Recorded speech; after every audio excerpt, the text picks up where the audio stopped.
नमस्कार, मी अश्विनी पुरी. आपण पाहताय DS न्यूज. अहिल्यानगर जिल्ह्यातून ही धक्कादायक बातमी समोर आलेली आहे. जामखेड शहरातील न्यूराणी कॉलनी येथे बुधवारी सायंकाळी अक्षरशः गोळीबाराच्या आवाजाने दणाणून गेली आहे. कुख्यात गुंड सागर मोहोळकर याच्यावर मोटारसायकलवरून आलेल्या अज्ञात हल्लेखोरानं थेट 7 राऊंड फायर केल्याची धक्कादायक घटना घडली आहे. यापैकी 4 गोळ्या मोहोळकरच्या अंगामध्ये घुसल्याची माहिती समोर आली आहे. यामध्ये सागर मोहोळकरची प्रकृती गंभीर आहे.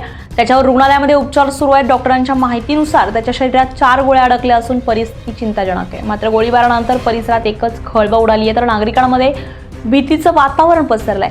गोळीबार करणारे हल्लेखोर घटनेनंतर पसार झाले आहेत. पोलिसांनी परिसर सील करून तपास सुरू केलाय. सीसीटीव्ही फुटेज आणि स्थानिकांकडून माहिती घेतली जाते. या थरारक गोळीबारामुळे जामखेड हादरलं असून गुन्हेगारीच्या प्रश्नावर पोलिसांसमोर मोठं आव्हान उभं राहिलंय. दरम्यान सागर मोहोळकर हा नुकताच नाशिक मध्यवर्ती कारागृहातून जामिनावर बाहेर आलेला होता. त्याच्यावर यापूर्वीही 307 सह विविध गंभीर गुन्हे दाखल असल्याची माहिती पोलिसांकडून मिळते. 2 दिवसांपूर्वीच त्याच्या वडिलांनी त्याच्या विरोधामध्ये जामखेड पोलीस ठाण्यामध्ये NC दाखल केलेली होती.